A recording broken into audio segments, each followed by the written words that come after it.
does a new Labour government make a difference? And I think it's genuinely very early to tell. On the one hand, just after the election, almost the first thing that Keir Starmer did was to go and meet the leaders of the devolved nations. He also had meetings with Labour mayors. This was clearly a symbolic attempt to say we want to reset relationships across the United Kingdom. And secondly, we want to have a different approach to the government of England.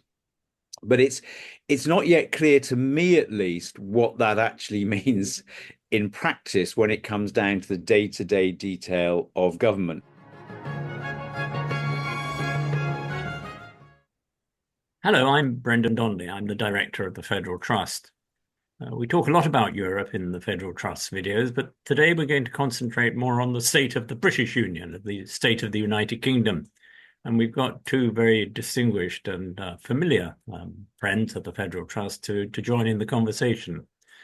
First, we've got Glyndwr Jones, who's a prolific writer on constitutional questions, and he's an advocate in particular of a nationwide constitutional conversation. Sometimes we make the mistake of just talking about Scotland or Wales or Northern Ireland.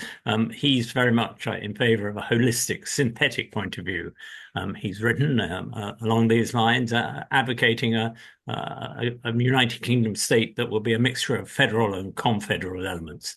So we very much welcome the federal elements, and we're trying to convince him that confederalism can become federalism in an ideal world. John Denham, welcome, John, is at the moment Professor and Director of the Centre for English Identity and Politics at Southampton University. He's a former Labour MP and indeed was the Secretary of State for Communities and Local Government. John, can I start with you? We've had a general election recently. We've had a turbulent few years leading up to the general election. Do you think that the United Kingdom, as a polity, as a political entity, is more stable, more robust now than it was 5 years ago? Or is it the same? Does this new Labour government, and perhaps as a former Labour government minister, you have a particular insight in this, is this new Labour government going to make a difference? Has it made a difference already to the stability of the United Kingdom? There's a lot to unpack there, but let me just answer it in two ways because they're very good questions. I mean, I've thought for a long time that while breakup of the United Kingdom is obviously possible at some point in the future, a more likely future would be the continuation of a union of discontent in which nobody was terribly happy, and nobody really thought it was working for them, but nobody could really see a way forward. And if anything, I think you would say that events of recent years have intensified that feeling, not least because no part of the union can really say that it has managed to deliver on the things that most voters worry about much more than they worry about the constitution. So the cost of living, the state of the health service, and so on.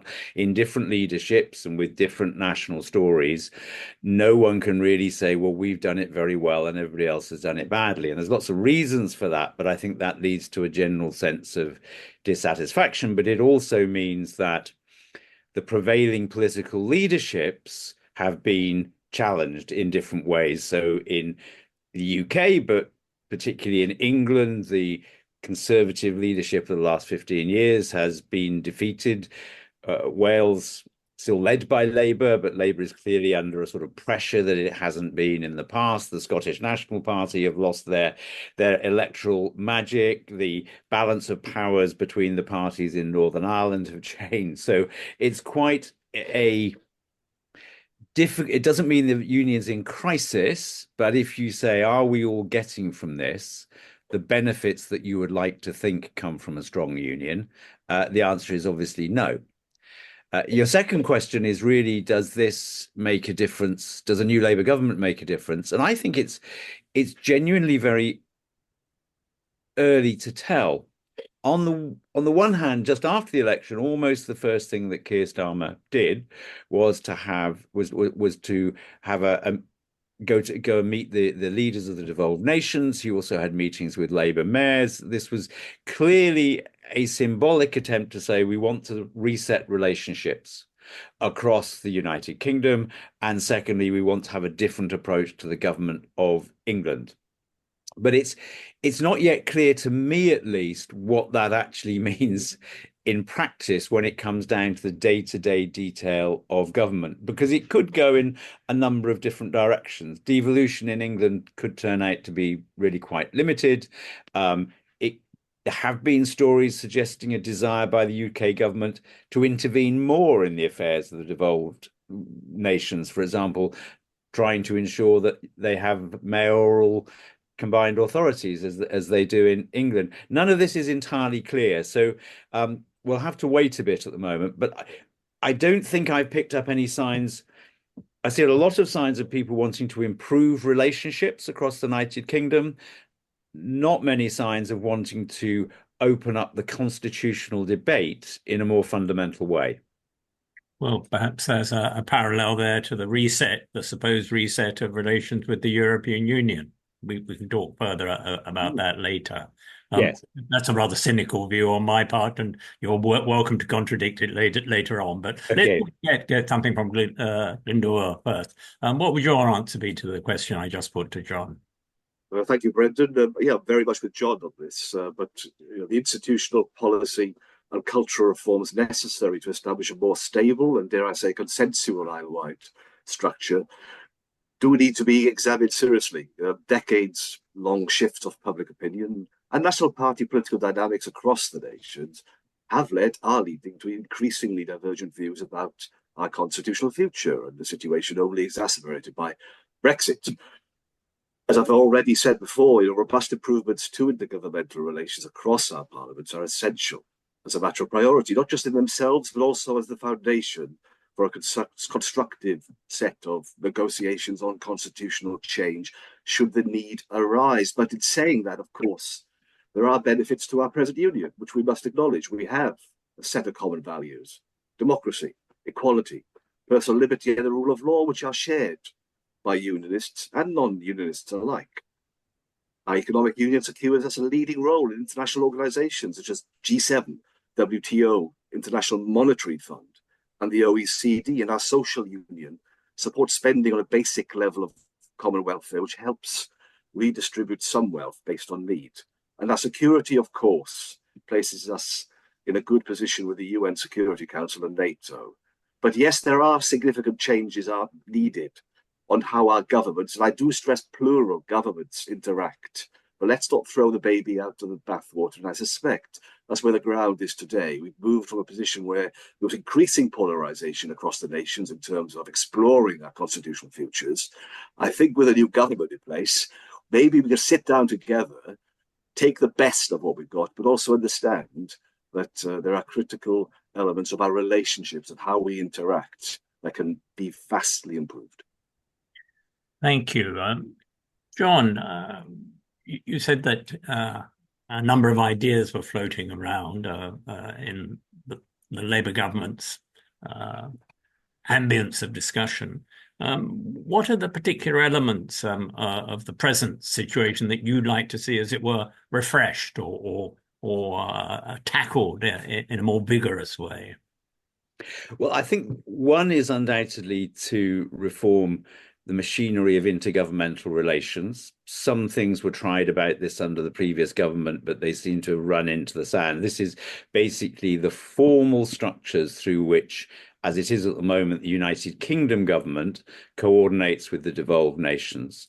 I think there are two elements that are very important to that. One is we should have, and we don't have it at the moment, but a recognition that the UK government has two functions. It is the government of the United Kingdom, but it is also the government of England. And those two things get completely mixed up with each other, to the great annoyance, understandably, of a lot of people in Wales, Scotland, and Northern Ireland. So they need to make the machinery of intergovernmental relationships more robust. I would suggest it should be put on a statutory basis, and they ought to have some mechanism in there for very clearly well, I would argue, obviously, for a delineated governmental system for England. But in the absence of that, at least a formal mechanism for being clear when the UK government is talking about England and when it's talking about the United Kingdom.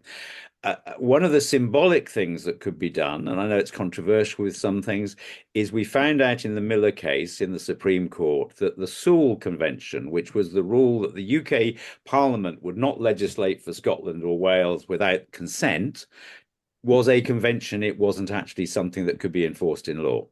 And I think that brings us to the point where actually you have to protect constitutional devolution from the creep either of the UK government executive, but particularly of the UK Parliament with its massive England majority. So those two things would make a big difference. There are some new kids on the block, if you like. There's the Council of Nations and Regions, which has now met with great high profile. But I think that's a body that might end up satisfying no one because I can't speak for any of the nations, but it's a bit odd when you have leaders, first ministers of devolved nations, and in the case of Northern Ireland, both the first and the deputy ministers, they have come through a parliamentary process with a full electoral franchise, and they exercise massive responsibility over the runnings of a nation. Andy Burnham has a budget, the most, best known English mayor, has a budget less than a third the size of that of Manchester City Council.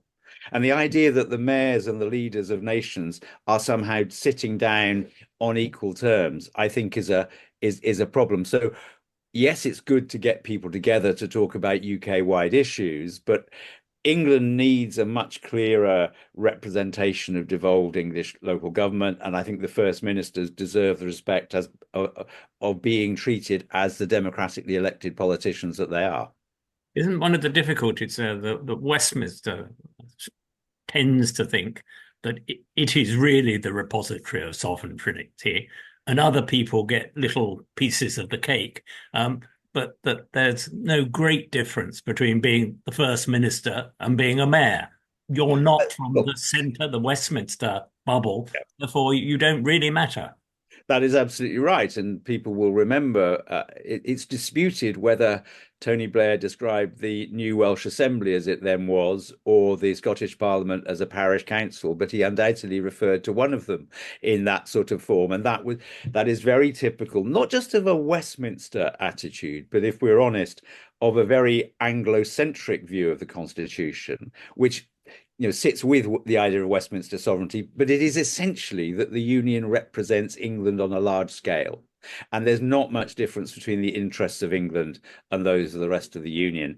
And one of the challenges we've got, when everyone talks about the future of the Union in terms of what might happen in Northern Ireland, what might happen in Scotland, even what might happen in Wales, the critical thing is if you can't change that mindset in England, that's the biggest problem the Union's got. It's not the bits that are not England, it's the bit that is England that's the problem. Come back to that in a moment, but Glyndwr, what would you say about the elements of the Constitution that need refreshment or looking at again? Well, look, the central place of England and its parliamentary arrangements in the formulation of any strategy to stabilise our union must be considered seriously, as John's highlighting, including deeper and consistent devolution within the nation itself.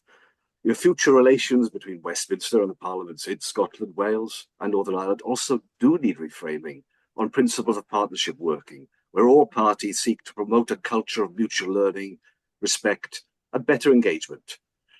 But going back to England, in terms of economic activity, the UK, with its stark contrast between the prosperous southeast and other less affluent areas, is one of the most unequal of the world's developed states. And if I could refer for a moment to the State of the North report by the IPPR. It details that Northern England's economic activity is consistently 3% lower than the rest of England. Its median pay is £1.60 less every hour, and its employment rate is consistently 3 to 4% behind. A large proportion of the English population is frustrated by the way in which its sole national forum, as John already has explained, tangled within the UK government and Westminster operates, and not least in the manner in which state funds are allocated and in growing concern over regional inequality. So the half-hearted rollout of devolution with weak fundraising abilities and powers across England thus far is inadequate. And it's done little to influence opinion that the UK centre has a fixation with the southeast. And these feelings of disempowerment possibly could have been at the heart of the Brexit result. Did many blame the wrong union for the state of affairs? John, that's probably a question of a different nature for a different time. Well, I don't think necessarily it is. I think Anglo-centric values have perhaps distorted the way in which, yes, Anglo-centric values have distorted perhaps the nature of the United Kingdom. And then even within this universe of Anglo-centrism, it's Southeast Anglo-centrism, which has given a further distortion. But how is this avoidable? John, what specifically do you think would be a set of approaches and institutions that might make England a better governed place and a happier member of the United Kingdom?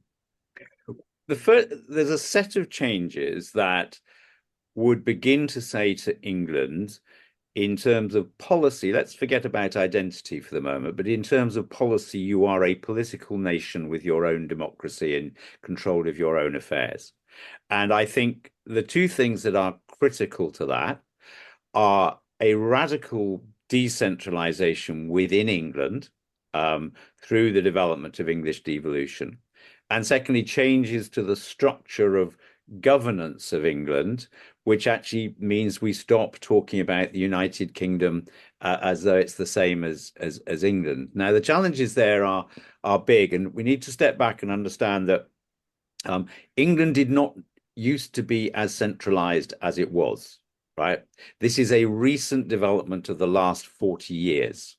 Really, up to the Second World War and for most of the period after the Second World War until the early 1980s, English local government had a level of autonomy, policy autonomy, fiscal autonomy, ability to deliver public services that way exceeds anything that anyone's talking about in English devolution at the moment. And it's the 40 years over which it was financially crushed, the powers were taken away, its ability to deliver services stopped or privatized, and more powers were accumulated at the center. So we're actually talking about reversing a very deep-seated problem, added to which the UK state, which governs England, has evolved in a way which has two characteristics. One is individual government departments which don't work together and actually mean that therefore, coordination of policy is impossible at the local level because it's not done at the national level. And secondly, all roads lead to the Treasury. And the Treasury, above all, insists on trying to maintain control, not over how well money is spent, but how much money is spent at local level. So you're talking about a fundamental change in the level of ambition on devolution, which makes it clear that England and its localities have wide areas of political policy, financial choice, and secondly, changes to the way in which Whitehall is organised to allow that to happen. Now, if we can do those things, if you want to or not, we can go through the detail of doing that. If you do those things, then suddenly the public debate in England becomes an England debate. And it's clear that it's not talking about the United Kingdom. I think that's essential for tackling the sort of regional inequalities that Glyndwr has been talking about. And it's also important for the politics of the union and the ability to talk about England as a nation with its own polity. No, can I add to that? I mean, 25 years, Can you take up one particular point? It seems to me that the British state finds it very difficult to think in conceptual terms. There's no difficulty in saying there ought to be a bit more devolution to Manchester or a bit more devolution to the southwest. But the idea of an overall blueprint, which was a devolutionary strategy, seems to be something very difficult for the British state to wrap its head around. Do you agree with that? I can fully appreciate what you're saying. I think there's a lack, or there hasn't been a real attempt to formulate a set of overarching principles that can help inform a debate, a sensible conversation towards a better model of governance for all of us. If we pull out some key themes, and I'll just touch on these, if we first focus on solidarity as an expression of our unity, this principle should easily guide the activities of decision makers across all our nations in a broader fashion, particularly when we talk about concurrent or shared powers. If we think then of subsidiarity as an expression of our diversity, there's a powerful argument that giving people control, particularly over their domestic affairs, and thereby also the responsibility for raising money to pay for them, is a perfectly legitimate discipline to apply. And then desperately and needed in our current muddled settlement, there's a need for clarity. It is key that the public understand which tier of government holds what powers so that the electorate can make sensible choices. I do strongly believe, as Brendan, you mentioned at the start of this recording, the answer to our predicament is wider than that narrowly defined by the separate constitutional debates ongoing within the four nations.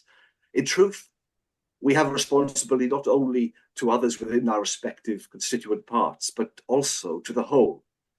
And consent, after all, is the foundation of trust in any political system. So by balancing the principles of, and I mentioned earlier, unity with diversity, and also balancing change with an element of continuity, we can move, I hope, together towards a better conversation and even a better solution when we finally reach, or if we ever do reach that point. John, you mentioned some specific avenues that you'd like explored, but can we step back a bit and ask whether you think that this government or the commentariat are doing enough to prepare public and elite opinion for the need for such changes? Are we rolling the pitch, as it were, in the right way to make people understand that such a conversation and changes along the lines that you've proposed are necessary? Well, I don't think these issues are being debated widely enough. And I don't think the state, as you've just talked about it, is conceptualizing the change that is necessary. The really big question, I think, over the next couple of years is the extent to which the UK government understands that what it wants to deliver, the missions that it's talked about net zero and growth and so on, are incompatible with trying to run the country from London. That actually what you have to have, because these are complex problems that need to be resolved in different ways in different places, you need both clear devolution of powers within England and across the Union, but also improved collaboration between those different levels of power. So it's not just a matter of, I agree we need to be clear about what's held at what level, but that's not the end of the day. Once you've got your powers properly distributed, you then have to get the different layers of powers working together correctly, because things like net zero vary from a local community agreeing to have a wind turbine and its own energy supply to national regulation about the energy industry. These have to work together. So I think the really interesting question, Brendan, is whether almost the technocratic challenge of building a state that can deliver the things that people want to see begins to be understood as also a constitutional challenge, and vice versa, so that we talk about the Constitution, not just in terms of principles, but actually what distribution of power enables us to tackle the regional inequalities that we've got, or these energy problems that we've got. And the technocratic challenge needs to understand that you can have the best policy design you like in Whitehall, you are quite incapable of delivering it while Whitehall holds on to all of the tools. And that I don't know the answer to that question, but I'm absolutely certain that should be where we're all trying to point the debate at the moment. So constitution and, if you like, technocracy, machinery of government are seen as all different ways of looking at the same single debate. That isn't happening at the moment, but it should do. Yeah. What can be done, Glyndwr, to make that debate happen? Do you see any signs that it is beginning to formulate itself? I think if we sort of speak simply of human nature, there's a fear of change, and also there's a sometimes there's a comfort in the status quo. So I think we need to talk about evolution and how do we get from where we are to a place where we can work more comfortably in our constitutional arrangements. The fundamental issue of our time is that the administrations of Scotland, Wales, and Northern Ireland cover nearly 15% of these isles' inhabitants. Consequently, intergovernmental relations have become marginal to the affairs of Westminster. So I would hope an all-encompassing package of devolution for England would beneficially ensure that decentralised bodies become focal to isle-wide affairs rather than incidental. A new constitutional design must place weight on the structural relationship between the devolved governments and the government in London in its dual capacity as that for the whole UK and for that making English laws. And once far-reaching devolution is introduced across England, I would imagine much of the English government work within Westminster will be taken away from it, leaving it space to focus on more strategic isle-wide functions. And alongside it, I could see value in the House of Lords representing better the various regions across the UK, but it's key for me, and I'm taking up a point John highlighted here at the very beginning, it's key for me that the Joint Ministerial Committee continues as a stronger forum of nations, of nations, so as not to confuse the concerns of regional devolution within England with that of the national relationships across the Isles. And the work of Gordon Brown's commission here is important. But more broadly, we need to step back, understand that 85% of the UK's population rests within England, which is an intolerably highly centralised arrangement. And through releasing powers, releasing sovereignty, releasing responsibility for fundraising from Whitehall, Westminster more, we'd be able to put England in a better situation, and therefore, as a knock-on effect, the formalisation of other relationships with the existing parliaments would become part of a natural and more stable framework for our future workings. Very good. One of the functions of the state, of course, is to project the country and its people to the outside world. What sort of a job do you think the UK is doing in the international arena? Would it be beneficial to this projection if it had a different internal structure? Has Brexit in particular affected the status and prestige of the United Kingdom in the outside world? Go back to Glyndwr first and then come back to John. Yes, I think it has possibly affected, certainly it's affected how people see us, and also I suspect elements of the negotiations didn't show us in our best light. States create supranational institutions to tackle key border issues where there are common interests, delegating, transferring aspects of sovereign authority in the process. This is quite natural. In turn, these institutions exercise their responsibilities with binding effect on states as seen by the European Union. But it's not just the European Union. We've been operating on similar bases in the past and we still do, with the United Nations, with the World Trade Organization, with the International Monetary Fund, NATO. The spirit of partnership and the understanding that the transfer of an element of sovereign authority or sovereign rights is allowable and is natural. It's something that's ingrained throughout the world today. Intriguingly, you could say the EU has blurred the margins between the constitutional models contrasting of a confederation and that of a federal state.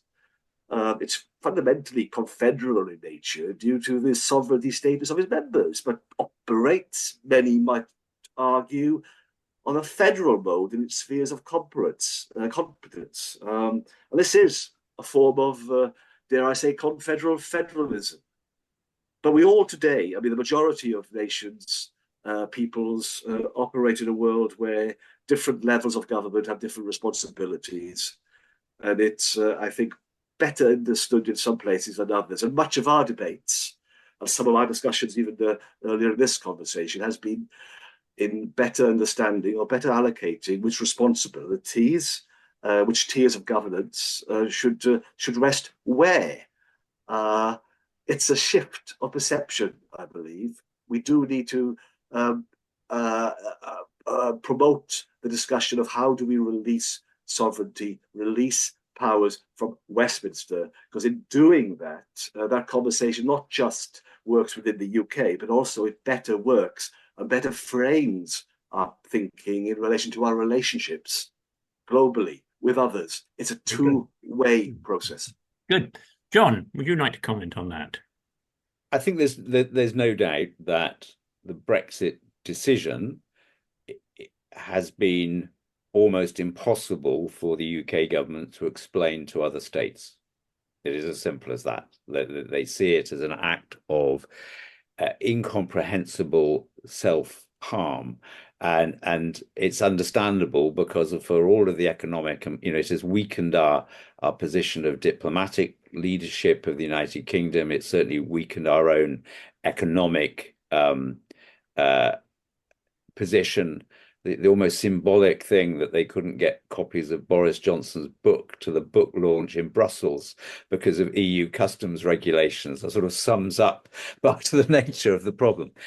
But I think it's so it has been enormously harmful. But I think it's also revealed something that people outside don't understand and we haven't discussed enough, which is that foreign policy of the United Kingdom is not the foreign policy of a union state, unitary state, but actually the foreign policy that comes from a multi-nation state in which one part, as Glyndwr said, is 85% of the population. So not only was the great bulk of the Leave vote in England, that produced a different result to the one in Scotland, and a very Anglo-centric view of what Brexit should be like has created unique problems. I mean, some people will say opportunities, but unique difficulties in the position of Northern Ireland in relation to the EU and the Union. And of course, going back further in time, we could never have done UK devolution if we had been outside the EU.